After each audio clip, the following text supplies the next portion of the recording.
local and international business leaders, economists, entrepreneurs, and other professionals. Join Love FM 105.1 and Love TV Live this and every Saturday from 2 to 3:30 p.m.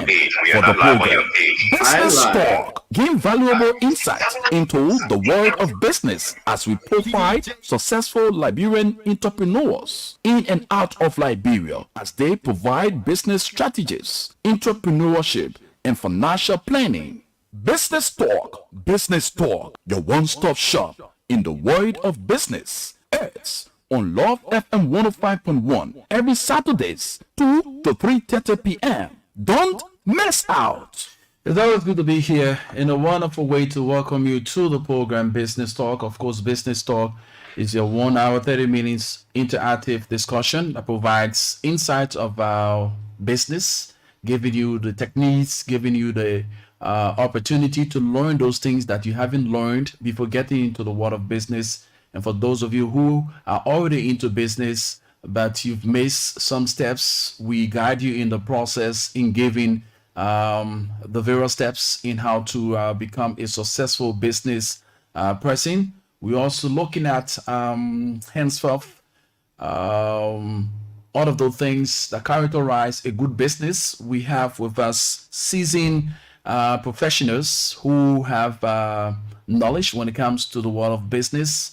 In person of Mr. Alva Togba Jr. He's here with us, one of our co-hosts. We also have Mr. Alkina R. Phillips. He's also one of the co-hosts on the program. My name is Rufus Devon Cannon, your host back home, making sure to do the twist and turn so that you in Radioland can get all of the happenings, get all of your points through the airwaves. We are live on Love TV. On Facebook. We are also live on our online radio, loveradioonline.com, so you can check out all the platforms. Joe Africa, AMI Gibby. You have we're also live on Smart in Grand Jida County and other platforms across the world. Mr. Alva Tobar is in the US and Mr. Alkina R. Phillips both are in the US. I'd love to say good afternoon from mine end and welcome. Yet another day of education. Thank you. Education and learning. Mm-hmm.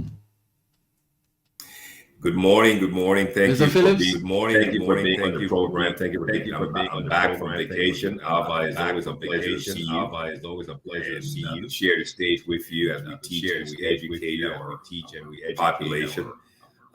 Thank you so much, Rufus, for being. Ava, I'm sure your tray tables are up. Your seatbelts are on. And our pilot is about to take off and take us to some destinations. So let's enjoy the ride. Oh yes, Business Talk is right here for you. So you need not to stress yourself. Just call your friend, tell a friend that indeed Business Talk is taking another level. We continue to provide the knowledge that you need to move on. Basically, we are looking at small businesses. How can we improve the Liberian businesses, especially the driving tools to the economy? Some may say, hey, look, the small businesses are very powerful. They energize, they serve as the engine to the bigger businesses. So we have the experts. They are in studio. Mr. Alkina Phillips and Mr. Alva Topa. Both of them will be sharing with you the knowledge from either side. So we begin, Mr. Topa. Yes. It's so important what we're trying to do here. To communicate to people on small businesses, how they can improve, the process of getting into business, and all the stuff around it. And then, like you said before, we'll be bringing in other people, other professionals, other experts who can help us. So I'm always excited to be on this platform. And like you said, my seatbelt strapped. You have to get the door. But we're ready to move.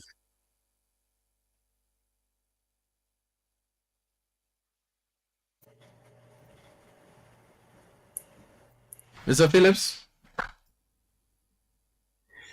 Well, again, I mean, we've been on this journey,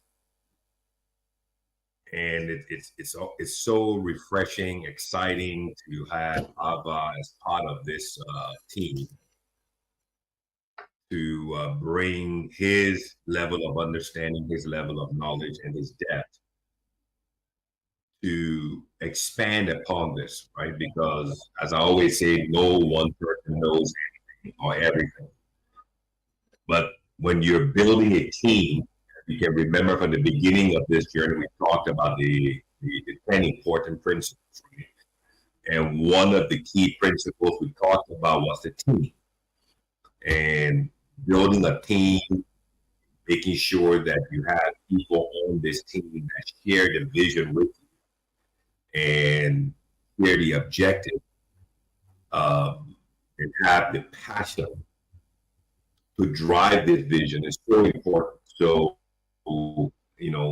bringing someone like talk about onto the team to push, to drive, to educate, to enlighten the Liberian business community, both at home and abroad, in critical knowledge nuggets, in different aspects of entrepreneurship, aspects of business. And so we can refine this private sector of Liberia that is so critical to the building of the economy, creating jobs, providing opportunities, attracting foreign investments, and most importantly, the diaspora investments. And this weekend, I'm in Minnesota with my lovely wife here. She's a small Liberian business here in the U.S. as well. She's doing a wedding project up here. But there's so many Liberian businesses in this Minnesota area thriving, succeeding, and there's a desire for all of these diaspora Liberians up here to go back home and participate in the building of the country, expanding, creating jobs in all parts of Liberia. So I'm joining the team, with the partnership with you as Sarafina Venture Love FM TV. It's so powerful. This is something that I'm truly, my passion has even risen to a whole new level. So Ava, my hats off to you. Myself, when you're talking, I'm going to take the position of being a student and to listen, to learn from you as well. So whatever we can do together, and the following that you have on your platform as well, and the following we have to bring on this platform to work together. Let this be a demonstration of what it means when like minds come together. We can do amazing and powerful things because no one person has all the knowledge, no one person has all of the understanding, but the collective efforts is so important that we can achieve greatness.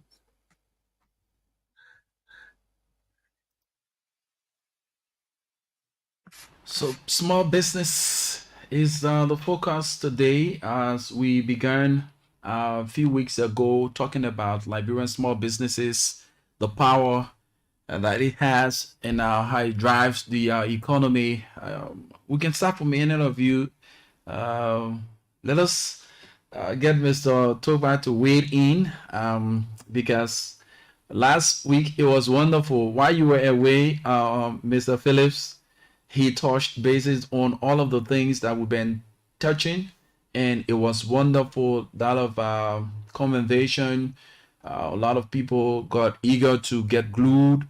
Like for today's edition, it promises to be a wonderful one, and we see the turnout is very huge. The number have increased. So, Mr. Tobias, Liberian small businesses. I even had an interview through the program. We will play that interview with a small business CEO. He's involved with this money exchange issue. He did tell me that there are a lot of difficulties they are faced with when it comes to the money exchange rates and people living up to the Central Bank of Liberia money exchange rate. He made mention of some of those challenges that happen to be people who are now registered or who haven't registered their business are also exchanging money, and they are causing serious inflation into the exchange, where central bank will say 192 is the buying rate, 193 or now 194 is the selling rate, whatever it is. You will have somebody who want to get the fast US dollars, will go to inflate the exchange rate. Central bank is in the ceiling of 194. They go up to 198, 199, or even 200. He said those are serious challenges they are faced with as small business owners operating within the Liberian business space. So still have an echo. How do we resolve that? So whenever one is speaking, you mute yours. Then when you are speaking, I mute mine. Okay. So small businesses are very crucial to any economy. And in our case, where we don't have a lot of jobs, it's extremely critical. So in that sector that the young man is talking about, that's a very important aspect of the economy. And there needs to be some regulation there. So I think they need to put this to the central bank on people increasing their exchange, and probably undercutting the regular certified registered money changers. People tend to take advantage of the market and don't care what the impact is downstream. So it's important that our central bank, and I don't know how they regulate this sector yet. I have a full understanding. But I think it needs to be brought to their attention so they can see how they can manage it. Yes, it's good for those who want Liberian dollars to get more for the US dollars. And those who want US dollars to be able to get rid of the Liberian currency. And sometimes you don't know how they got the currency. So I think central banks need to investigate.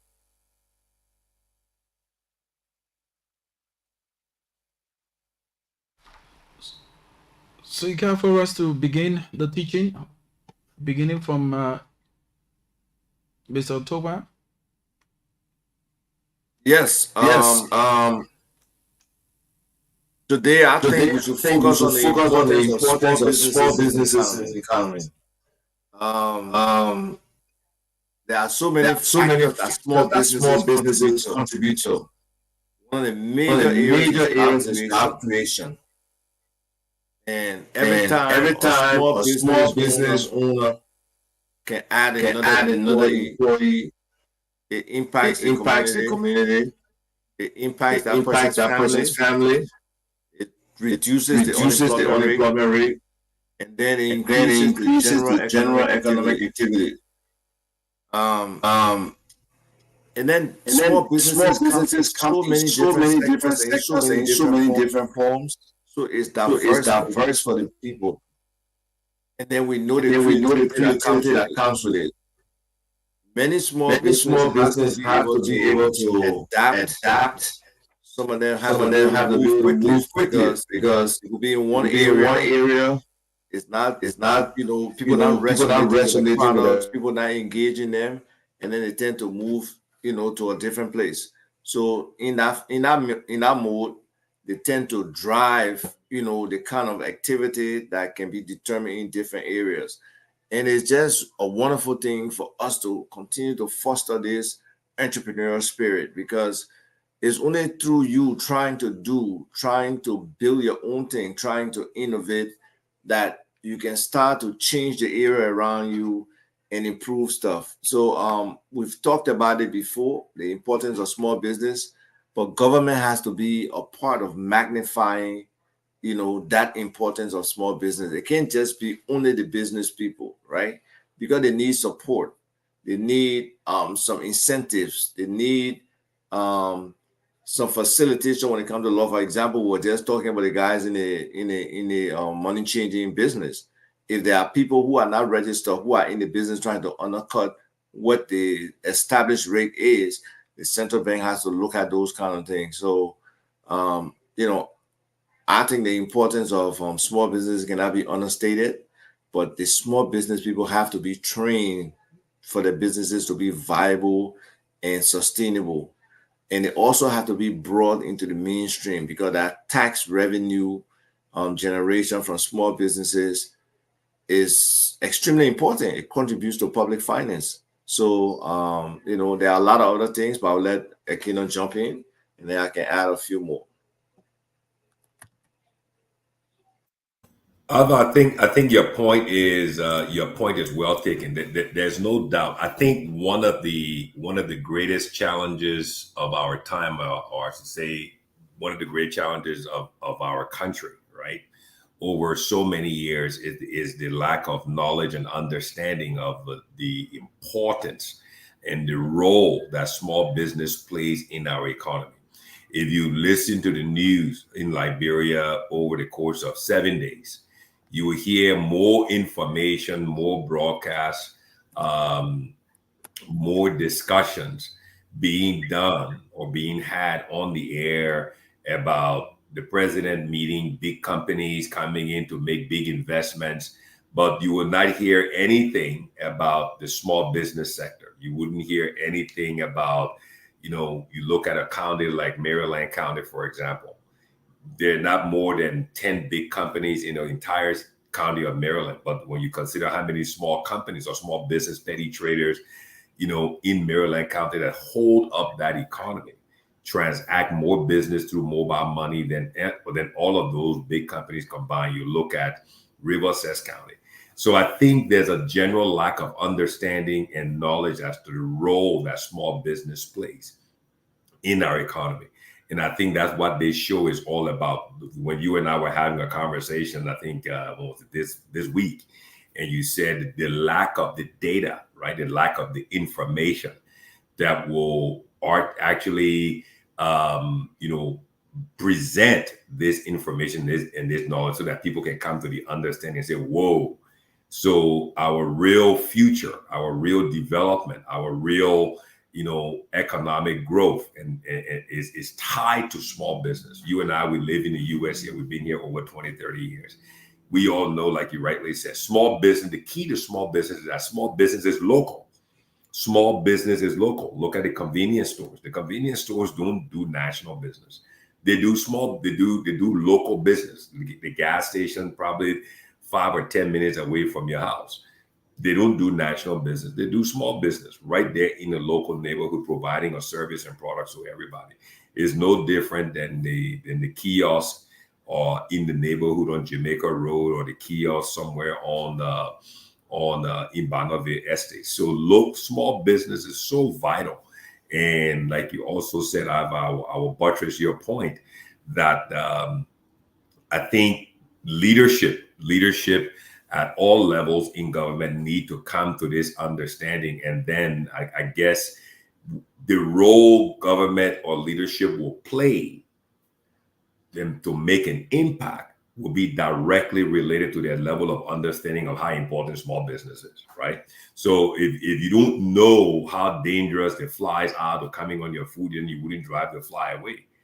You see, so if you know that the flies carry bacteria, then you wouldn't even want them to be on your food, and you close all the windows around your house.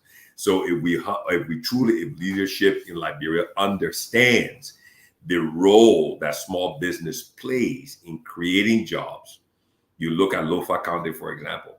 How many jobs are created by small business in Lofa compared to big businesses? I mean, that's a practical example. Look at Cape Mount County. How many jobs are created in Cape Mount because of small businesses compared to big businesses? You see, so, I mean, every county in Liberia is a full representation of this truth, of this fact, that small business is where our focus, our concentration needs to be. And that's why this show is all about. We're trying to teach, we're trying to educate, we're trying to bring learnings to everyone, so that we can, somebody just mentioned the agricultural sector, which is the largest sector of small business in the whole country. Just think about all the farmers, the women, the men making gardens, planting produce, bringing it to the road to end up the red light market, Omega Tower market, and everywhere else. So small business is vital. It's very, very vital to every country around the world, to every country around. So I support your point. Yeah. So just to add to that, when we talk about, and you really talk about decentralizing the small businesses, right, in the counties, in the districts, and everything like that, and also on a national level now, they are trying to decentralize as well, right? So hopefully they're doing it from both an administrative and a financial perspective, because the local taxes that small businesses can generate can also be very helpful to the local economy, That's exactly the right. local leadership, and Yes. and they will be engaged in the community and benefiting the community. So it's very important that seriously, we'll keep harping on it until government can show face and do something. You just talk about companies coming in. It has to be clear when a big company is coming in, what is the set aside, or what would That's be the exactly role of right. small businesses in engaging those big businesses or benefiting from them. Would it all be they want to be dealing with expat stuff, or with our local content be present in those businesses? So yeah, it's very important, and the agriculture sector really does hold a lot of potential for us. Just last night I was talking to look, and seriously, we have to embrace the diaspora. There are many people in the diaspora who have resources and ideas, but they need the right partnership on the ground. They need the right collaboration on the ground. They need the right facilitation, because there are incentives on the ground for people in the agriculture sector in terms of duty free when they meet certain threshold, whether they got $50,000 in a bank in Liberia, whether the investment is $500,000 or more, they got the tax clearance, and then they have a definite business or just an investment incentive plan that the National Investment Commission can see that they do it. So understanding those things make it possible for Liberians to be involved in our business sector, and they themselves, let's say the guy I was talking to last night, he's trying to come in and do pineapple and be able to build a factory for pineapple and get pineapple exported from Liberia. And his facility will be a USDA approved facility. That's how he's building it, so that other people can package and export from his facility, which would be a wonderful thing, because that's something I have been questioning consistently in terms of standard and us having the facility that our people, because I mean, there's another young guy in Magibi, Abel, AgroLinks. He makes magnificent products. He was teasing me with a depot and all. He had palava sauce on the depot. The thing was looking so good. I was just started feeling hungry right away. But if we can give these people the opportunities to export their food here, the ethnic food market, the food we eat, the food, like they call it ethnic food here in the US, because it's for people from different ethnicity, the food they bring in. Our food is adaptable, the food from Ghana, the food from Nigeria. That's a $4 billion plus market in the US.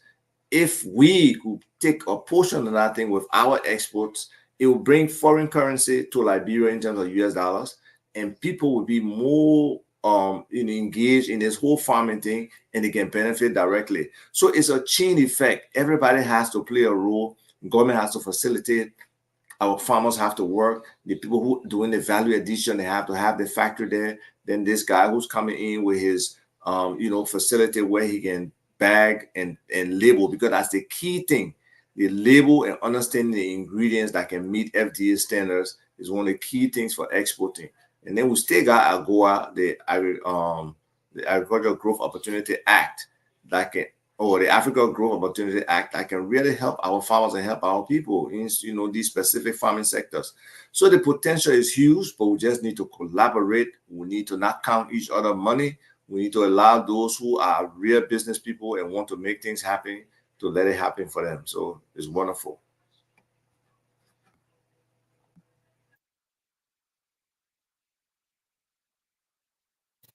Rufus, are you there?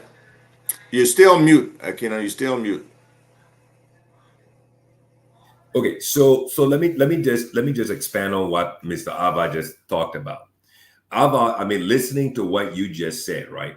I think it deeply embedded in what you talked about was the key phrase. You didn't say it, but you implied it, right? Education. There needs to be, and this is where, as you mentioned earlier in your previous segment, government needs to play a role. So if government understands the role they're supposed to play, which is educating the small business segment, right, through the Liberian Small Business Administration, have seminars, right, to teach, to educate small Liberian businesses. Okay, let's just take the agriculture sector. You brought up the agricultural sector. You mentioned that the ethnic food market in the U.S. is about $4 billion. I would take one product in that market that you and I, you agree with me. Palm butter. You're speaking my language. You're speaking language. Keep going. Keep going. So there are only two, as you know, Alva. Tell me if I'm right or wrong. Anybody who's in the U.S. watching the show can confirm. There are only two palm butters imported into the U.S. Ghana Fresh and Toffee. Am I right? Toffee is made right down the road in La Cote d'Ivoire. And the Ghana Fresh is made a couple of countries down in Accra. I mean, in Tema, Ghana. Why are they made there? Energy. Can I correct myself quickly? Good.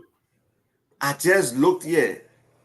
It's $81.59 billion in the global ethnic food market. So we're not limited to only the US. Global ethnic food market is $81.59 billion, and it has a growth rate, or compounded annual growth rate of 7.34%. Imagine that.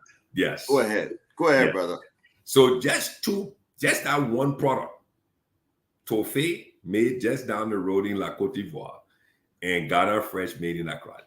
And you and I being in the US, or every African food store from California to New York, from Texas to Michigan, carries those two palm butters.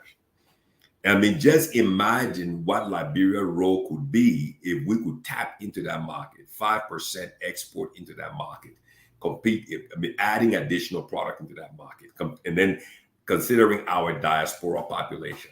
Now you talk about Liberians wanting to invest in the sector back home. So this is where AGOA plays a very important role for Liberia. But again, the Small Business Administration, the National Investment Commission, government as a whole, need to educate our folks, our Liberian businesses, on what the standards are. Like you just mentioned, the standards, the requirements, the specifications, the recommendations. Those things need to be done pre-hand so that our people strategically position themselves. Because this is what the Ivorians have done. This is what the Ghanaians have done, so that their people are strategically positioned, educated, informed, so that when they make the investment, the outcome of the investment has a higher success rate, if I can put it that way. Because when you invest into something without the proper knowledge and understanding, your success rate is significantly low compared to you investing in something with a higher level of knowledge and understanding on the specifications and the requirements of AGOA into import or to export to the US.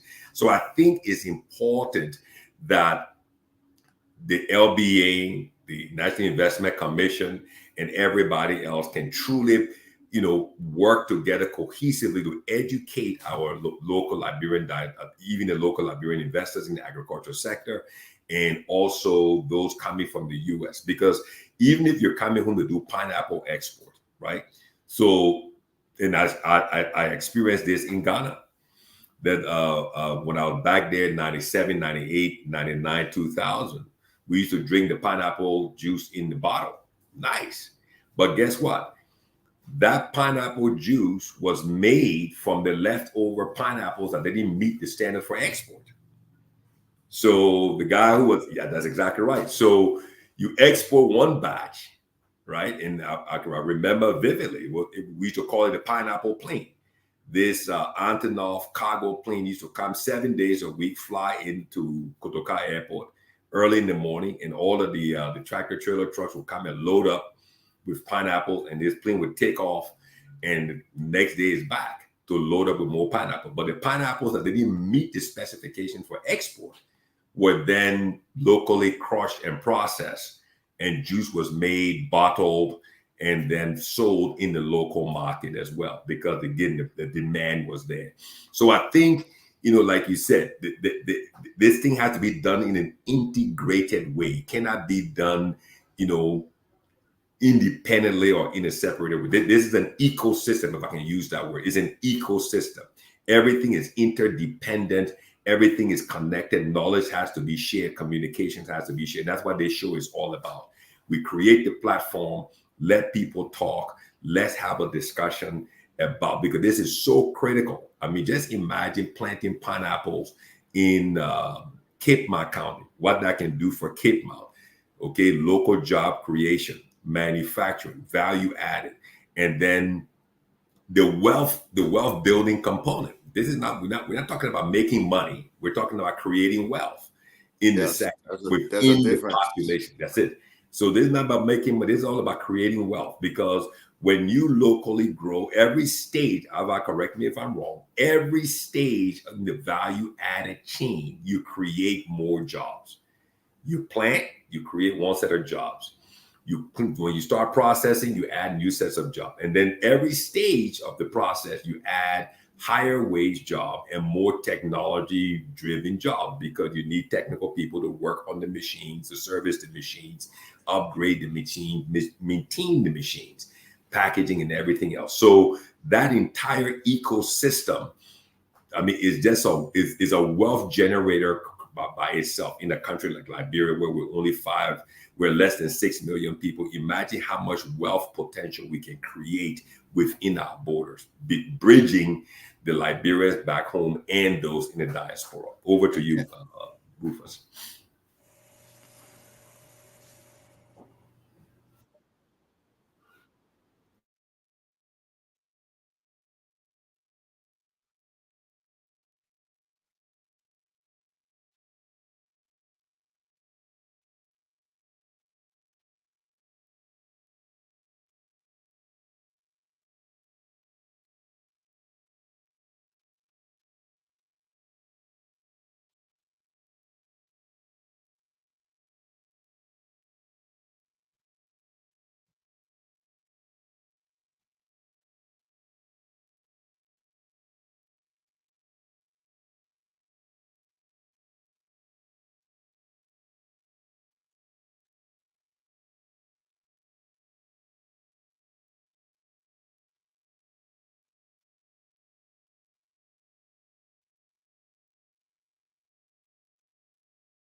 That's a valid point. Though you may not die poor, but you would not gain wealth. Like we said, we're talking about building wealth here, wealth creation. And that's little different from getting salaries. For businesses, the potential, and he mentioned the point about our population, our size, but we have the capability to grow food that can feed so many people out there. And our government understanding the market again, getting echo. Our government understanding the market that's out there. That's what the small business should also do. We got to be able to provide access to international markets for our people. Like we look at this ethnic food, $81 billion. If we could find, specific products that we can just focus on and say, you know what, for Liberia, This is what we are going to do. This is how we're going to get our people out there to be able to maximize their own productivity in whether it's cassava, whether it's planting, whether it's all the different things we can plant. We just select one or two and try to dominate that market. Like right now, how, whether it's cocoa or whether it's peanuts, Ghana, Ivory Coast, all of them are doing those kinds of things. So we need to do something similar. I gotta find my charger.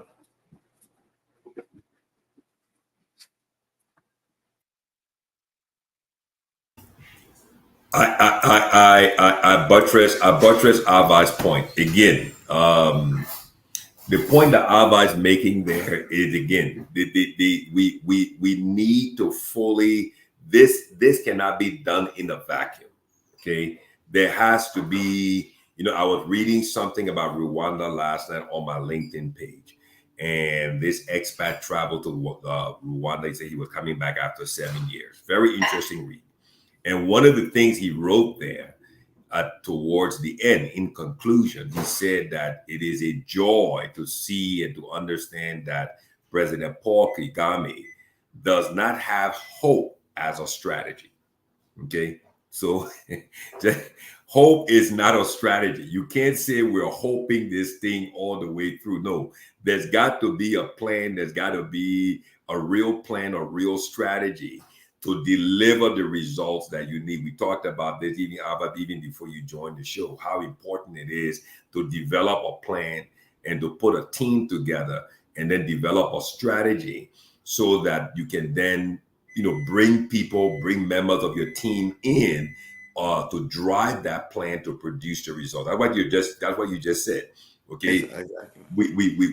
I mean, if anyone who's listening to the program, go on to Google, please check and see what is the global market for cassava chips. Just dry cassava chips is a multi-billion-dollar market. Cassava chips. And last time I checked, cassava grows in every county across Liberia. But how much of it is exported as chips? Is a multi-billion-dollar market that can create thousands of jobs in every county. You talked about you just mentioned decentralization. The previous government signed the Liberian Decentralization Law, Decentralization Act, right, to create county management teams in every county. So what is that? How is that law going to fit in to creating, a robust agricultural sector in every county? Just on maybe, people only talk about cocoa and coffee and rubber, but cassava chips is a multi-billion-dollar market. Palm oil is a multi-billion-dollar market. That's just one. But what about the palm butter that so many people eat that feeds into the ethnic food market? Is a multi-billion-dollar market. What about our fruits, our grapefruits, our avocados, our cashews, so many of our tangerines, our guava? Here it is. If I want to drink, you and I, if you want to drink a glass of guava juice today, you go to the store. It's almost $5 just for the carton. And here it is in Liberia, nothing against anyone, but we are a tropical country growing all of these fruits, but yet still we're importing the fruits from countries in the Middle East who are in the desert. When the desert guy is exporting to the guy in the tropics, we have a serious problem here. There's something wrong with this picture. So I think somebody just put on people's TV, the cassava market size was valued at $175.9 billion in 2022. The cassava market, the cassava industry is projected to grow from USD $183.25 billion in 2024 this year to $254.28 billion by 2032, exhibiting a compound annual growth of 4.18% during the forecast period of 2024 to 2032. Just imagine that cassava chips. What can this do for every county in Liberia? Local jobs creation, value processing or value-added processing, and exporting from all of our ports, from Maryland to Greenville to Buchanan to Monrovia, I mean, just imagine what this can do at the local level and at all levels of our society. Job creation and wealth creation. Not, I mean, we don't talk about money on this show. We talk about creating wealth, because wealth lives for multiple generations. So I think, to your point, Ava, strategic thinking is something that we really need to do so that we bridge this gap between the diaspora Liberians here in the US who have all of this wealth, okay, 401k plans, savings, and stuff like that, and Liberians who are already there doing some form of business. Bridging this gap is so important, because new inflow of capital into those Liberian businesses can stimulate economic growth, create more jobs, and move this country forward across all of the counties in Liberia. So I think it needs to be done in a fully integrated way. National Investment Commission, Liberian Small Business Administration, and any other private sector entities that can feed into this, so that we have an integrated approach to meeting our objectives of moving this country forward and building a robust private sector. Yeah, it's very doable. It's very doable. We can do it, and I'm glad that some people are taking the initiative to start stuff. And the investments are significant, but the rewards are huge. So if somebody come in with a 1.5, $2 million, cassava processing or pineapple processing factory, that they can get this stuff out there on the market. We can be able to aggregate from our small farmers. We can start to set up storage facilities where these things are not wasted. I gave an example one time of me, going through the bushes of Riverside. The people will fix their fufu, put it in a big bag and stuff, and so that will lay it by the roadside and decay. So if we can build effective systems starting from the beginning of the land clearing all the way through the farming process, through the harvesting, through the production, through the value addition to the export, where we build a system and we understand the role for all those different players. And this is not just only cassava or pineapple, but it can be for multiple products. But like you said, it has to be a strategic plan that we build from, we got the National Agriculture Plan, but now we got to dive down into sector-specific plans. And even within sectors, there are sub-sectors in some of those sectors that can be very thriving. Because we talk about the whole cassava value chain, right? Just now in terms of the numbers I shared from People's TV. But if you just talk only about cassava chips, if that what we want to focus, that's significant as well. So the opportunity is there. It's about us coming together. And like Dwalu said, Dwalu is one of those major advocates for small business. One of these days, we'll bring you on the show to educate us and help us share information with people. And he's driving the Liberia Equity Fund process too as well for Liberians in the diaspora, to build a fund that can invest into these things we're talking about in Liberia, be Liberian-owned, be competitive with anybody out there. Because like he said, we have professionals who can do these things. We have professionals who can create the plan, create a strategy, implement as well. So we got to bring them to the table, get them involved, and let them do what they do.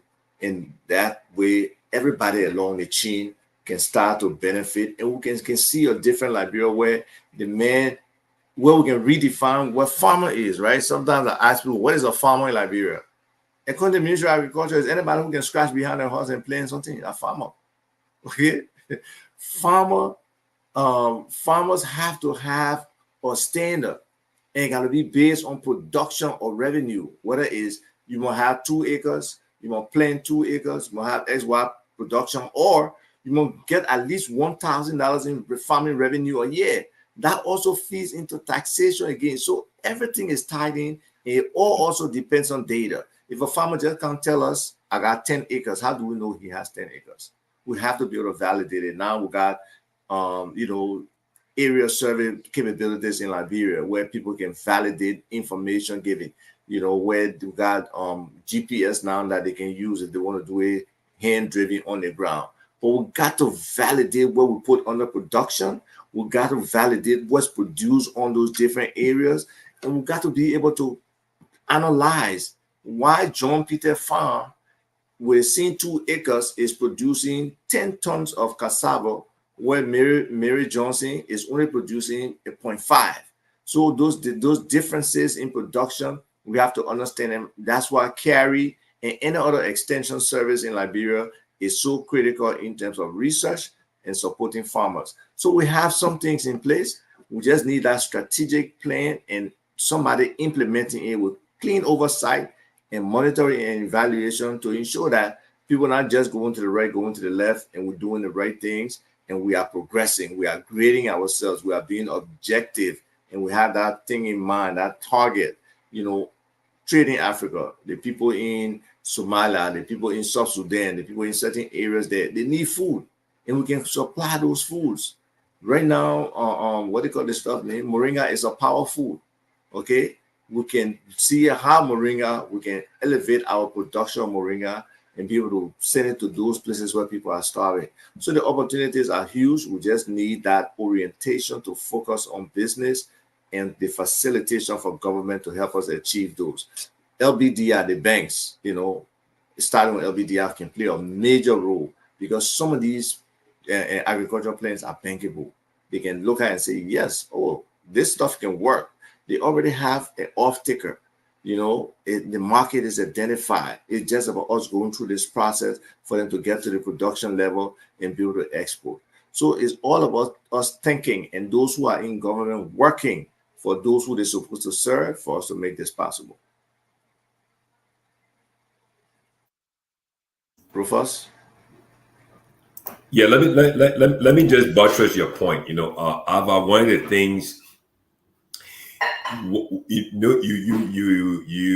talked about your experience going through river sets and seeing the women, the hardworking women farmers down there doing their level of value addition to their fufu and putting it in the bags and putting it on the side of the road. Well, now just imagine, right? If you mention data, so Rufus, Ava, and all of those listeners, let's just think, for example. One of the things we talked about, one of the points we talked about before I went on vacation was using technology in small business, right? You mentioned about the GPS technology today. So just imagine you, Rufus, and Ava. Let's say we come up with about $100,000 between us, and we say, you know what, we want to get into the cassava chips business, right? So let's think at the level of Uber, okay? Uber and Lyft. They don't own any cars, but they control all the cars in America. Okay? They don't own any cars. That's 419 at its highest level. They don't own any cars, but they control all the cars. I mean, just the application of technology killed the entire taxi cab market across the U.S. I mean, I'm just talking about the U.S. I'm not even going outside the other countries, right? So just imagine if the three of us would say, let's put some money together, $250,000. And we want to get into the cassava business, but we are not farmers now. We don't own any farms. So what do we do? We put a big advertisement in the papers. We want agriculture technicians, all the guys who graduated from BWI, LOIC, Stella Maris, whatever the case is. Bring all these guys together. We teach them, we train them, we give them tablets, smart tablets with connected with Lone Star or around with Bob or bulk data connected and with GPS, right? We need you guys to go, and we give them motorbikes. We need you guys to go. You got these 2 counties, you got these 2 counties. We want you to go out there, find the farmers who are planting cassava. We need to find them who are planting cassava. And let me just help you on that piece.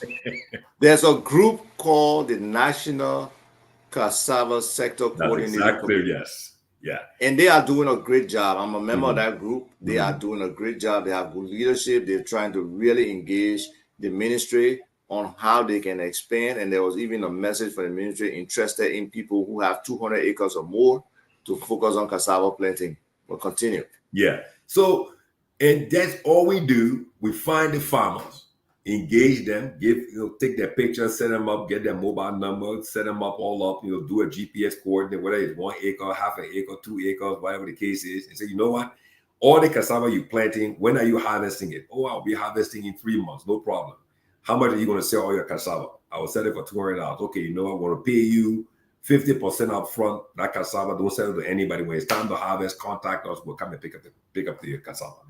Within a month or 2 months, we would have owned thousands of acres of cassava, as we say with these global companies, right? Under asset management. That's the term. Am I correct? You the MBA man here. Under asset management. You're definitely right. We will have under our management maybe 50,000 acres of cassava all across Liberia, but we don't own no farms. But we have already prepaid for all of that cassava, because what we've done is that we've done our homework where we've already found a buyer, right, for all of these cassava chips. And all we need to do is to leverage the growers, our country, our ports, and then with a processing system that can add the value. So that's how this thing works together. Go ahead, Albert. And let me just add a point. All in this system, there has to be some level of honesty and integrity. That's exactly right. And some obligation to contracts, right? If I come to you, you a farmer, and pay you 50% for your expected produce, then don't get lazy and say you're doing the work again right now and get 50% of your money, right? And then if you do the work, don't go sell the stuff to other person and come tell me say, oh, the farming produced right, you know, burger ball or groundhog eat the cassava and stuff. So we have to build integrity into our system, and it takes checks and balances to do that. So we, to protect our asset on our management, when we say we have you showing us on a periodic basis the progression of, you know, the growth of the products, right? So let's say if cassava will harvest in 3 months, 3.5 months, we want you to show month 1, month 2. And so all of that kind of back and forth. Yeah, you're right. I mean, probably 20% will be helpful. 25%. but it's the general concept I'm bringing here, right? Well, no, the concept is very solid, and that's one of the biggest problems: aggregation.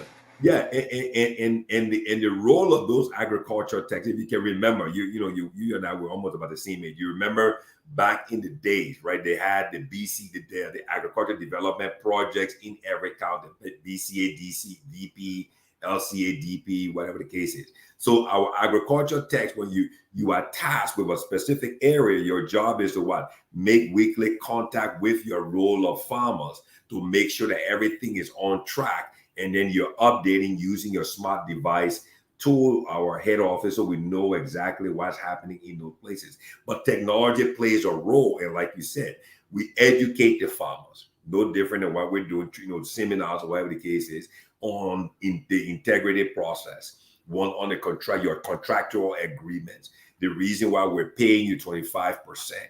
And then even if we can find a partner who provide farm tools, to provide the necessary tools to these farmers to ensure that our investment gives us a return. But what I'm getting at is we have everything that we need to be successful. Liberia has everything we need to be successful. What's challenging us, what's missing in this process is the understanding of how important these small businesses are, one. And a strategic plan. Because without a plan, okay, right, scripturally, the people perish. We go into captivity and we die. And this is where, you know, a lot of Liberians are saying we've got everything. What makes us different than the people in Ghana? What makes us different than the people in Ivory Coast? Those folks have a plan. They have a plan, and they're working in an integrated way where they're connecting all of the dots. They're moving information, and most importantly, they're using everything is tied in. Everything is tied in. Even let's say government feeding program. That's it. And the banking sector is playing a very, like you mentioned, the banking sector is playing a very, very important role because they're now understanding that these projects are bankable.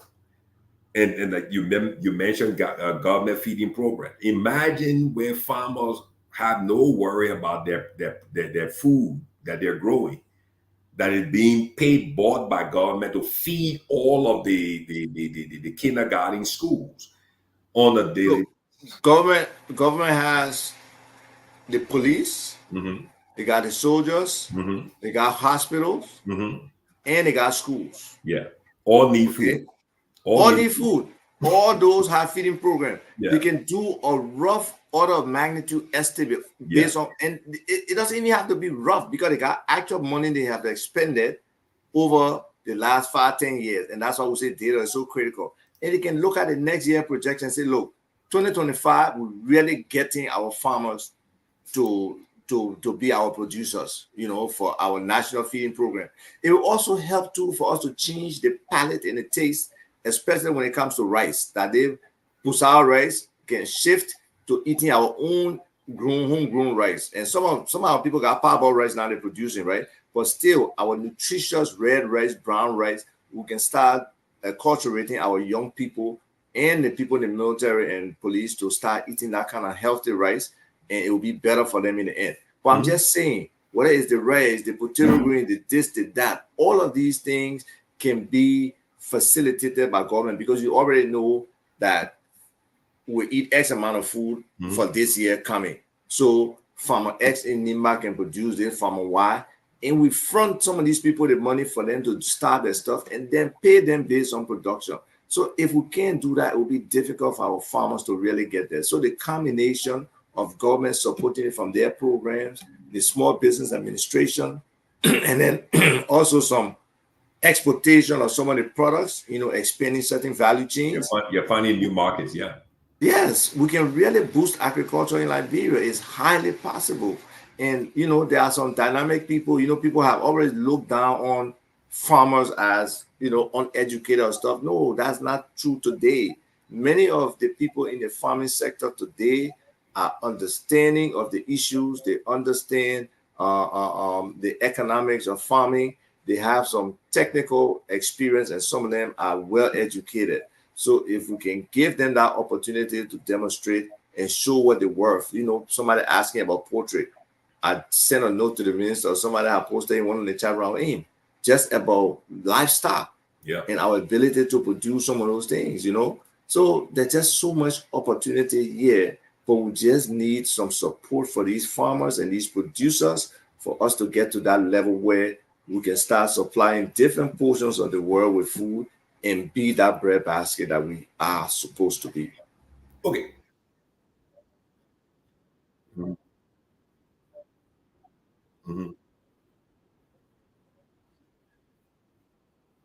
There you go.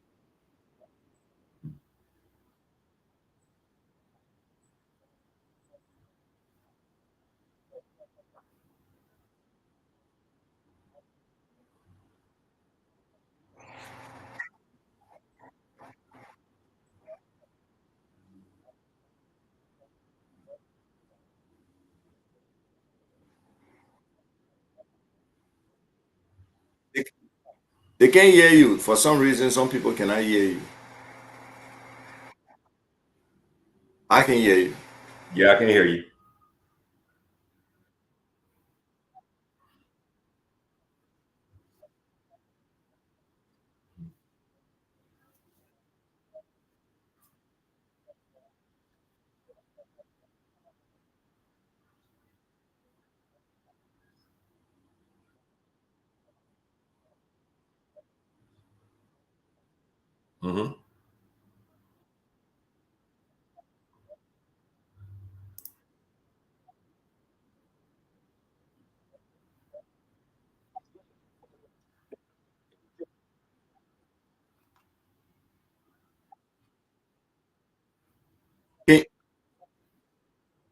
Are you on mute? Can you unmute yourself on my side? Because the folks who are watching my stream are saying no sound.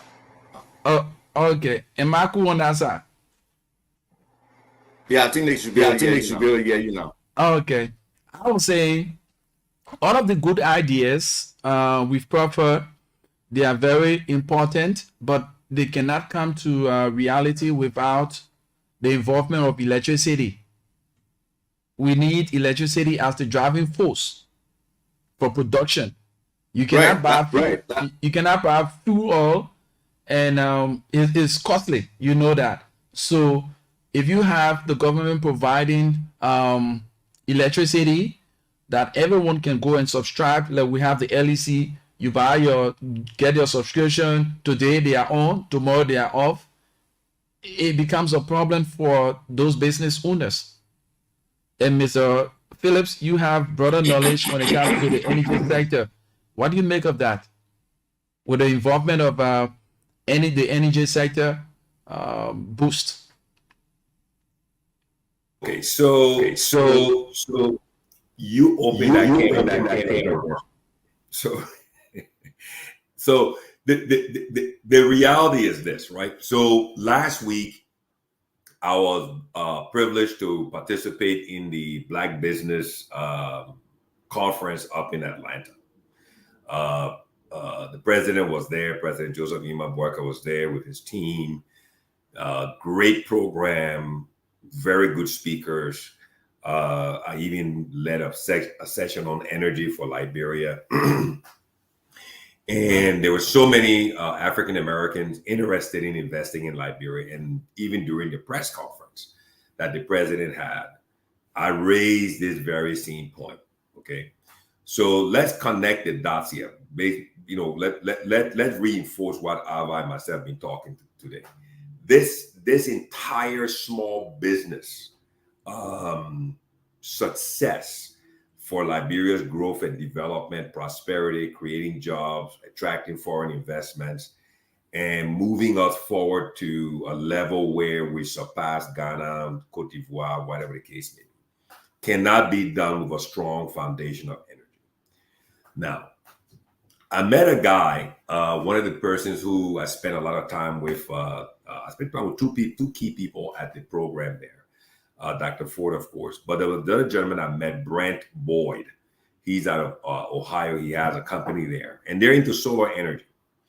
And he talked about, brought up the Liberia, the Local Government Act, the Decentralization Act. I showed him the section in the act, right, where the county management team is responsible for electricity and water, revenue generation, and everything else. And I said, look, what can we do? You're an investor. You're looking at solar energy. Liberia is a great candidate. We talked about the agricultural sector. We talked about some of the same things we talked about. Yeah, and then I talked, and he said, "Man, that's huge potential." I said, hey, "Hang on now. Don't put that briefcase down. Don't put your money on the table yet. We got to solve this thing first. Electricity is the key." So I said, "What can we do, considering our deficiency, our challenge on the energy side with our hydro?" But then I explained to him the Transco grid, and then the need for us to distribute the power, and then bring investors in to do that. So I will use Alva's point that he mentioned. All of these dots have to be connected, and this thing needs to be done in an integrated way. So nothing can be done or with success in isolation. This is it has to be done in an integrated way. Liberia's development, Liberia's growth, the promotion of the agriculture sector, the creation of the value chain, creating jobs, attracting foreign investment, all of that is premised on energy. Energy plays an important role. You look at everything Ava was talking about, from the cassava chip being a multi-billion-dollar business. How are you going to process the chips? How are you going to dry the chips? How are you going to store the chips? How are you going to package the chips? When you get them down to the port, what's going to run the cooling system to keep it within specifications so that it meets the AGOA or every other specification for export? Those are all things that need to be discussed in an integrated way. There's got to be a panel of people who meet on a weekly, bi-weekly, monthly basis to connect all of these dots. The banking sector needs to play an important part of this. Why? Because these, as I will use Ava's term, these are bankable projects because there are people who are prepared to take the products off the assembly line. If Liberia can produce 44 containers of dry cassava chip packaged in 25 kilo bags, trust me, rest assured, with this number in the global market, there is a buyer somewhere, Singapore, Malaysia, wherever, who will take that. Who would take it? Who would gladly take that? But the challenge becomes, when we're trying to do things in isolation. We're trying to do things in isolation. Let me please close this door. Yes, We're trying to do things in that's true, isolation. right? And in isolation, it will not work. You would turn this, and then you're gonna run back and turn this one. Then you have to run back and turn the other one. Everything needs to be done in an integrated way. Go on, Abba. Yeah, so another example, and I've seen this a lot of time with some of the grants that are out there in terms of matching funds, and that's where we should be able to come together. Dwalo, I hope you stay listening. And I will get to the power thing in a little bit, but a lot of grants are out there that want matching funds, and we as Liberians have to be able to bootstrap and find some of those funds and help those people who are already in the business, and I think this platform would be an opportunity, and like I have always wanted in terms of the Liberian integration and transformation movement, to connect those who have the ideas, those who are already in a space, with people who may have some other strategies, people who may have resources, or people who may have the network to connect those resources. Yes, nothing is free. We just want people to understand, and it has to be contractual. If you have that business, you got to be open to other people coming in and being a part of your business. It's so hard for one person to just build something grand.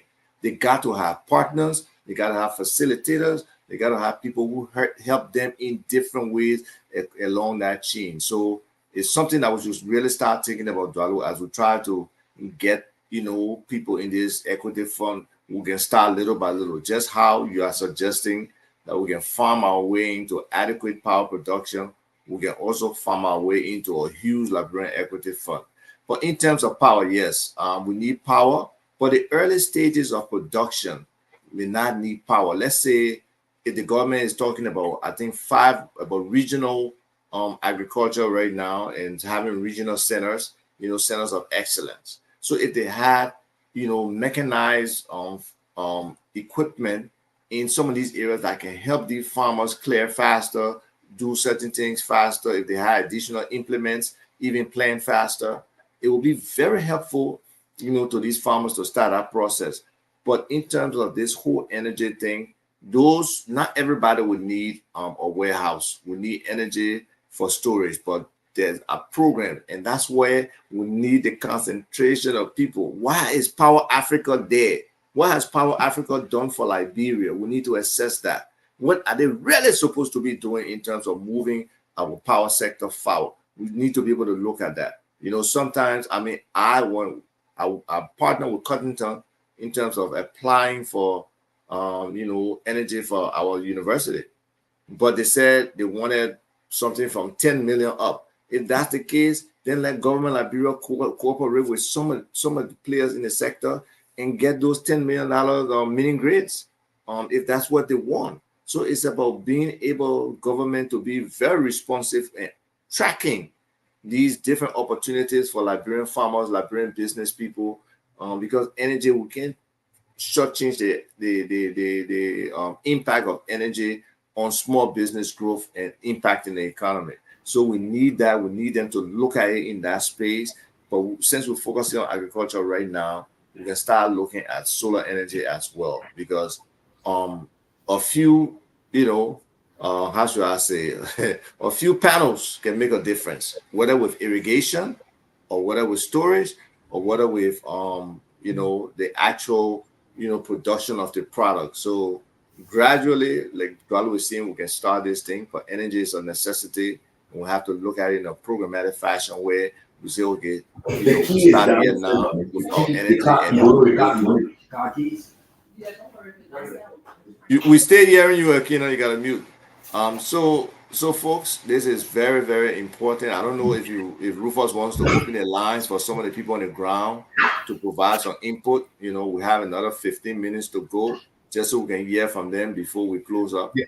Because, let me just add this one last point on energy, right? So everything had, like you rightly said, everything has to do with what we call cost of production. You know that the cost of production has to be at a level that allows the export product or the product that we're producing to be competitive in the world market.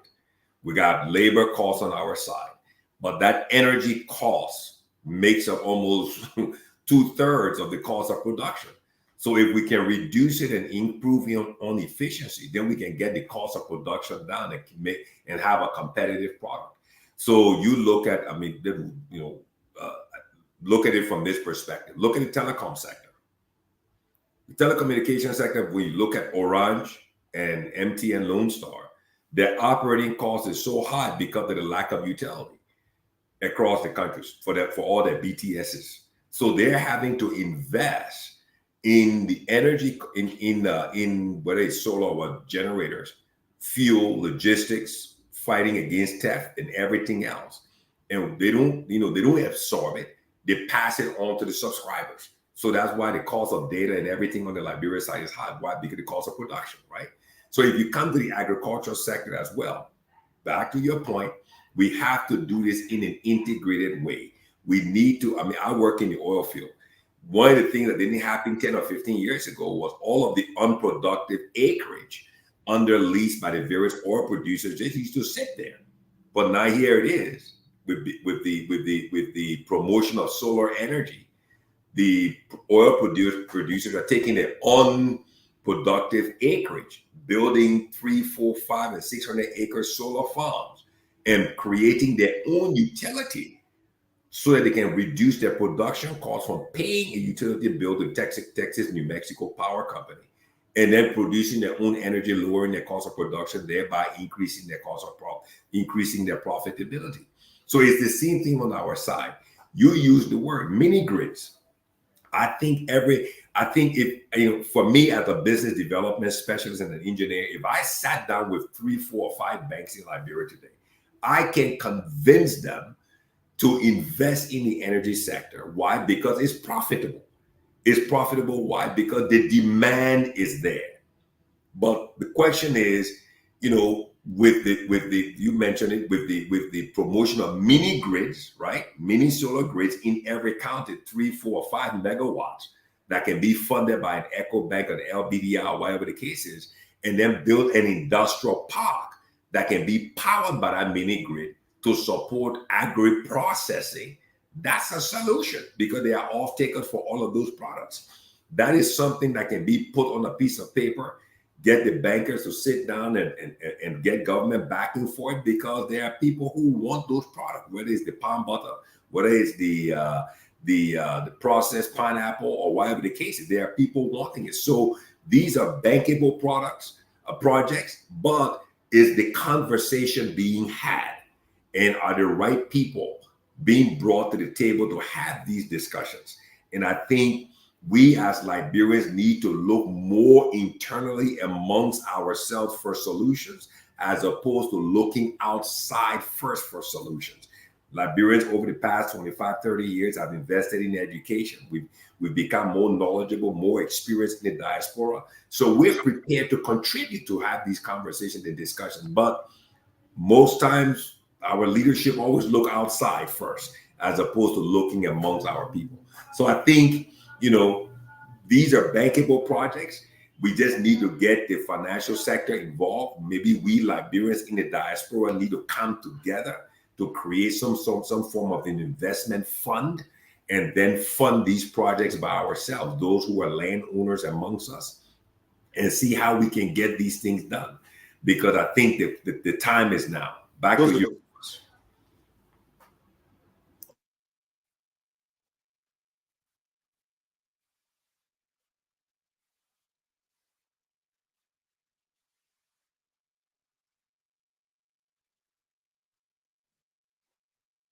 Following numbers: 0887 105 105, 0778 665073. You've been listening to the program. You've been listening to all of the points.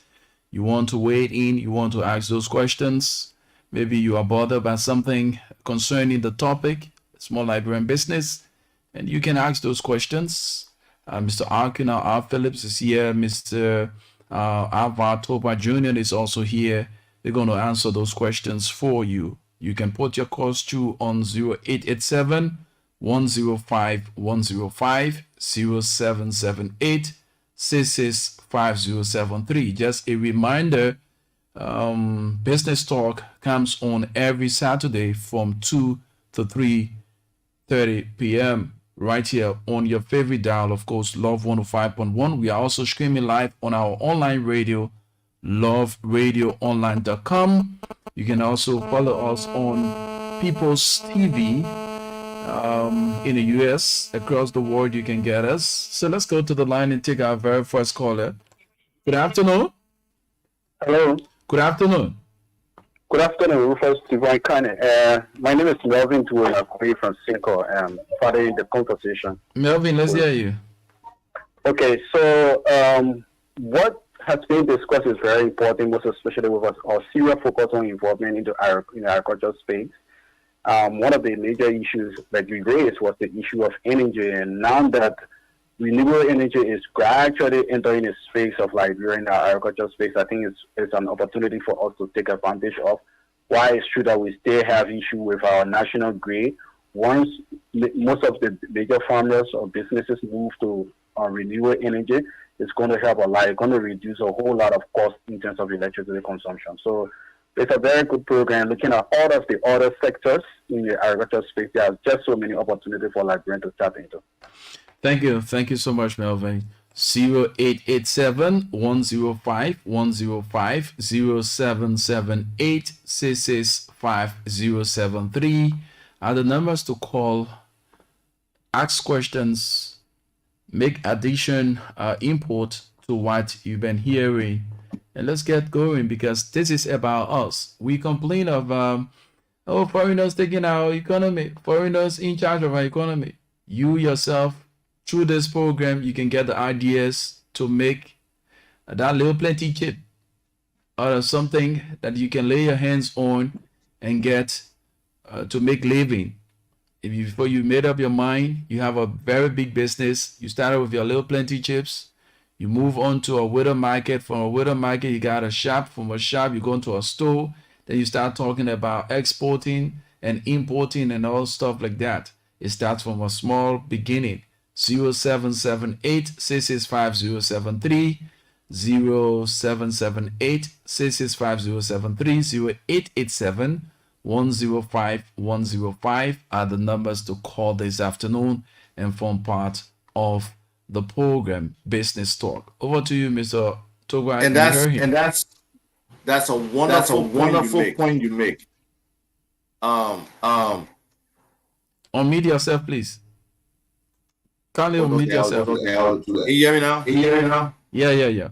Yeah, so every step of the way you just mentioned, talking about just market, store, wholesaler, distributor, importer. So we have to be able to elevate our people at every step of the way. And that's why market winning to identify those who can become wholesalers, those who can become importers. So it takes work. That's why the small business has to be involved with all these different areas to help these people get to that level that it's supposed to get to. So it takes work for government to work, and we just hope that as we talk these things, we can start to build some, focus, and we can start to advocate, to the Ministry of Commerce, to the Ministry of Labor, what is our labor statistics like? Where are we going, next in terms of job creation? What should we be preparing our people for? So if this focus can be on agriculture, and we can say we boost up our training for our people, we boost up their capacity, we facilitate for them as much as possible, we look at the sector and say this is where opportunities are in the international market. So for the domestic market to reach that level, here's what we need to do. We need 5,000 farmers farming, 10 acres each of butter pear. That's another huge market that we need to look at, because right now, most of the people in the US import they call it guacamole after they process it. They import the guacamole from Mexico. Mexico is having problems right now with different drug cartels and everything. So production and the supply chain is inconsistent. Can we find a way where government can support the production of, guacamole, and we can do some price comparison and see how we're coming lower? We can start to steal some of that market from them. So it's about government working. It's about government helping the private sector to get to that space where we can really become really, really strong in agriculture. So, it's just important. I think this show will just continue to build. Yes, avocado. Thank you, Festus. Um, Once we can continue to build and continue to inform more people and expand the group of people that are our listeners and our base, we'll start to find them coming together, and people will try to find each other and network and make some of these things happen. So whether it's the beef, whether it's the livestock, whether it's the x-axis from the pig, whether it's the chicken egg that my man Jusu is really harping on about here, which is very important. We can grow our own chicken and grow our own eggs here.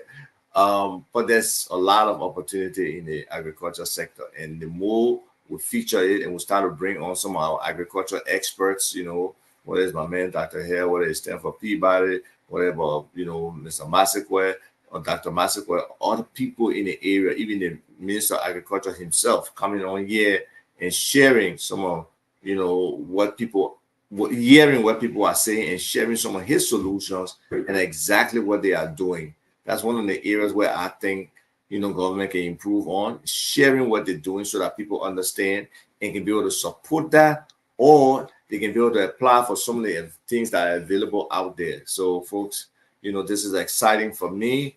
And I love the participation, the education we're getting from the people who are listening, especially the people in the agriculture sector. Without question, La Victor, cashews are important. I know one or two people who have started the cashew business, but because I think COVID affected them, so they had a setback. But we got to restart. We got to restart holistic agriculture around the country and understand what we're doing. Those different pockets of the country that are doing well in agriculture, whether if you look at Nimba and some of the things that happen in there, or you look, in Bourne County and see some of the things that happen in there. Even Bourne County, there's some improvement on the electricity side as well. So gradually, if we can figure all these things, this is a big puzzle. If we can start to understand the pieces and how they fit and how they relate to each other, we can do very well.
Oh, Dr. Hare watching?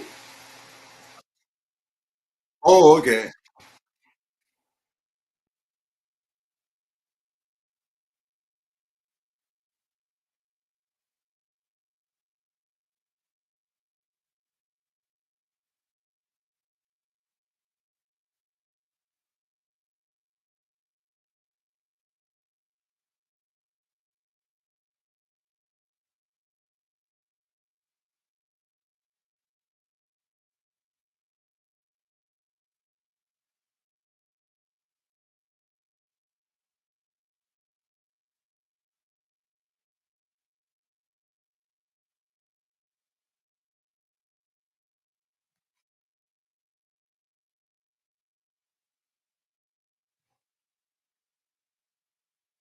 Yeah, folks, I want to say, I want to apologize because I think some mics were muted when Akina was speaking, and you guys missed some of what he said, which was very important. But look, we'll continue this, and in some instances, we'll repeat some of this information because as we build, there will be more people coming who will not have the previous the benefit of having the previous information. So we have to repeat some stuff. So for those who there were no sound for, we apologize. We'll definitely get this technical challenge right in terms of streaming on multiple platforms. And then, hopefully we can be able to really, really start to drive the kind of discussions that Akina was just mentioning with so many key players, networking people, and really making this thing happen from a small business perspective, from a business perspective, and the integration of the diaspora, the regular people on the ground, plus government facilitating for everybody, and make us a big happy family in terms of how we Liberianize business in Liberia. But before I go, let me give a shout out to Representative Tawongwe.